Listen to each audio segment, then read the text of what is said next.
Well, I love having a chat to Scott Taylor, a body language deception detection and behaviour profiling expert, because I get to sort of understand people a little bit more so. Scott, good afternoon again. Hi, Jenny. How are you going? I'm going great, thank you. I watch people very carefully now, Scott. You've got me going on this. Excellent. No, it is interesting, and I would imagine that it's to understand it. And you did mention that you do give talks to a lot of people that are in an industry, perhaps that are interviewing people, or people behaviour, that sort of thing. They've got to check on it when they're interviewing for jobs, that sort of thing. It really is very important to understand not just the verbal signals. They could be telling you a lot, because the way last time I spoke to you, the way they said things or framed a sentence, it implicated the fact that they were lying. Yeah, and the thing is, at the moment, when it comes to dealing with some new potential candidates, we've got people who are putting resumes forward and covering letters that have been put forward by Chat GPT and AI. So the person that people may be interviewing or leading may not be the person that's there on paper. So having a deeper understanding of people, understanding the gestures that they use, the words that they select is really more important than ever. And so that's why we're trying to share some information and give some more insight there. Well, that reiterates the importance of body, contact with people, because so much is done online now. We really do need to be sitting across from them, don't we, if it's important? And we'll pick up a lot more. So we can still pick up various elements well online and change to like ducking the chin, where they might try and hide a power zone or cover a power zone there, those sort of things. But when we're with people face-to-face, we can pick up a lot more. Things like distal flexion, like in the hands, if their thumbs tension as well, if there's signs of discomfort, ventral denial, if they turn and slightly angle their body away during discussions as well. All these sort of things have meaning, and we can pick them up if we're sitting across from somebody. Look, I have been in meetings with a whole group of people, and yes, there's usually, not always, but there's quite often one person that may start to lean back in their chair with their hands clasped in their lap. Now, I've always sort of picked it up as being a little bit arrogant. What does it really implicate? Yeah, so the easiest way to understand this is that we've got some main power zones, one being just under your chin, your neck area there, the second one being your belly button area, and third being your groin. And anytime there's an element of discomfort there, what happens is we try and cover those. So that can be if we're standing up and we're putting our hands like in our lap, or if we're sitting down, people might put a bag or item in their lap and they'll duck their chin as well. That's hiding or covering those power zones. They can also lean back or slightly tilt away as well, and that's what we call ventral denial, removing that ventral area. So all these sort of things can happen mid-communication, and they just show that there's some indicators of discomfort there, so we want to continue the discussions. What would be the discomfort that they're experiencing? Is it not a form of arrogance? Is it a shyness? Well, yeah, so we look at this, depending on what the actual motivation is, the question is to always ask, what's the context here? What's really driving this, or what else? Because if you think, for example, a person may show, if they're coming into a meeting with a manager, they may have some nervousness, and so they may come in and have ducking of their chin and their hands in lap or other parts as well, or they can show some physical barriers where they might come in and put their diary and their mobile and a glass of water and things in front of them. But we've got to understand the context first, and that's really important, because there's no one indicator of deception. So what we look for is signs of discomfort, and we keep on questioning and working through that to see what's driving that. With school teachers watching children in class, if they were to see some sort of behaviour like that from one of the children, would they diagnose that as being a little bit of shyness or feeling out of sorts being in that classroom? That'd be a big help, wouldn't it, to help them get through something?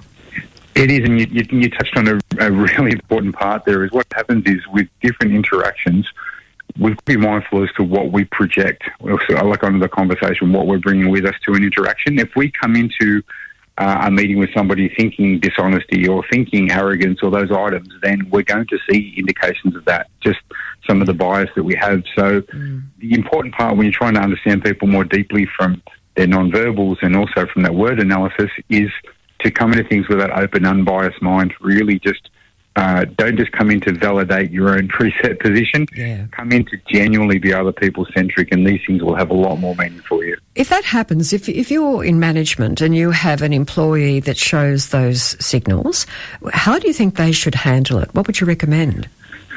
Well, first part is having a communication, having a relaxed communication, because depending on the context is what's driving it. To give you a couple of examples, I've given some support and advice to managers who have had to manage some difficult circumstances where internal theft and other parts as well. And so we give them some indicators as to what they may see and how to manage things, because what can happen is we can have interactions, and at the end of that, whether it's leadership meeting, sales meeting, people get to the end of a conversation and go, that really just didn't go to plan and I'm not sure why. Once you understand and you truly are other people-centric, then you can pick these things up mid-conversation and continue the conversation. So during an interaction, if you're seeing some changes where a person might be repeatedly rubbing their hands together or rubbing their arm, repeat behaviours and repeat touching is self-soothing. It's the mind saying to the body, I'm suffering discomfort, so soothe me. So if you're dealing with somebody in interaction, you see a change to their normal conduct because they start rubbing their arm, or that's coupled with ducking their chin and other elements, then we'd try and find out what's driving that. What was the last sentence we said before we saw that change, and work out there may be another tack that we can take to try and find out the information or get the outcome we need without having that same direct approach. So it's not necessarily arrogance always. It's just being uncomfortable sometimes. Yeah, that's exactly right. So what we go into in interactions, just looking for comfort versus discomfort. There's some indicators of other things that, some steepling, hands crossed behind the head. Yeah. And a couple, I suppose, of the normal study of 1980s management have the higher chair. I was about to ask you about that. So, but what happens is, like I said, we just want to work through and see what else is the context of this circumstance. What else is driving their behaviour? So, if we do that and have a fresh look, not just to validate their initial opinion, then we can normally get a better understanding of who we're dealing with. Yeah. What about the person, that's not a team player within an organisation? And quite often that is the case. And if there's a meeting, those signals are quite obvious, I think. Yeah, and so we actually give some training and coaching around that to try and even find that out before as part of the hiring and recruitment process. What happens is, if you think from a recruitment point of view, or even speaking to somebody when they're new in a job and saying, how are you finding the job? There's a couple of different types of people. Some people say, I'm loving the job. I feel really supported. I'm really achieving some great things. You notice it's all I. So they're a self-pronoun user.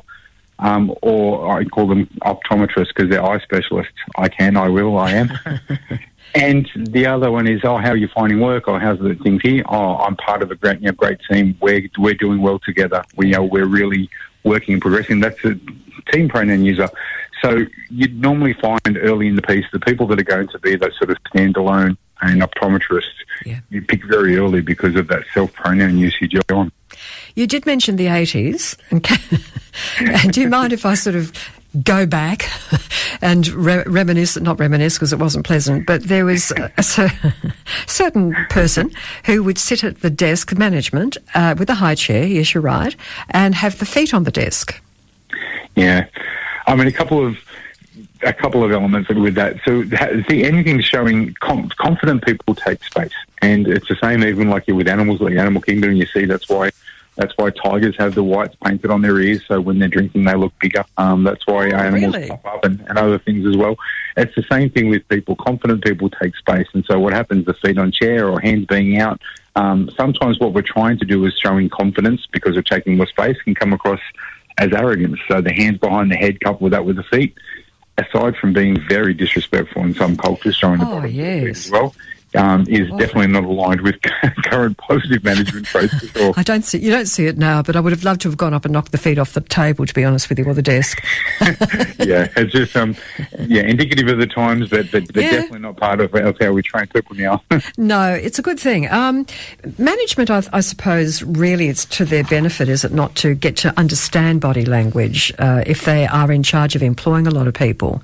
It would make life a lot easier, wouldn't it? Because it can be disruptive to the other employees if somebody's not fitting. Yeah, exactly. And you can pick these things up early because sometimes people can be a bit reserved with the words that they say, but you can pick up these other elements. So the barrier point that I've mentioned before, we'd all know people that when you're sitting in a meeting or being crossed, that they stack everything in front of them, and that may be their normal behaviour, but we look for the trajectory or what happens from there. During an interaction, if it's the opposite, that people start with a clear space, but as they have a drink, they pull that in front of them, and then their diary in front of them, and then their laptop. That's them building a bit of barrier around them because of discomfort, like it can cause that. Yeah. So there's the combinations of body language or just non-verbals that we see give us some really early indicators. So as a proactive manager, we can get involved and can help try and work through any problems or any issues that we have. So it can be great early indicators. Going back to children, if a parent was to see signs, body language signs with their child when they're home from school, but they're not verbalising it, if they were cowering a little bit and that sort of thing, how can you approach them, do you think? I mean, do you assume that they're being bullied at school or they're not fitting in the classroom or... Yeah, and so it's another really valid question. Because of the fact that we can jump to sometimes those conclusions, what I said earlier about projecting onto the conversation or interaction what we may have thought, there's some other things that I look for. So with children, for example, if children can feel threatened or the high level of discomfort, we can see things such as severely reduced arm movement. That's part of their subconscious. They don't want to draw attention to themselves in other parts. Yeah, that's right. Compressed lips. When asking questions that we get in house school, and we get that one-sided shoulder shrug for things as well. That's right. Which are showing a lack of confidence. So these sort of indicators let us know early. More to discuss there, but if as a parent, having some awareness and skills from a non-verbal point of view can help give you an easier pathway to where the communications, if you see things are getting more sensitive and that self-soothing behaviour I mentioned earlier, you start to see signs of those. Yeah. That may be an indicator. Let's take a break for 10 minutes and talk about something else and come back. I think it's really important skills. I think it's very important because a child can take that feeling right through to teenagehood and adulthood and that sort of thing. They don't forget things that have traumatised them through their time, do they? No, and the other part is the beauty of the parent-child bond there is that you have an awareness of what your child's baseline looks like, and even if you're not clinical or like about that, you actually recognise and already store that, so you know what the normal gestures are, you know what their head looks like and these sort of things. So sometimes you just think, there's something not right today. Having that time to really just stop and think and see what's different there and understand some of these non-verbals and the way that they can change during an interaction. Yeah. It can just enhance and improve relationships, whether it's personal or professional. Great advice. What about your website, Scott? Yes, so the website is presidiumgroup.com.au. Got some information there about the courses and programs we have, and the SPACE program, which is the one-day masterclass where we share elements of all of this. Yeah.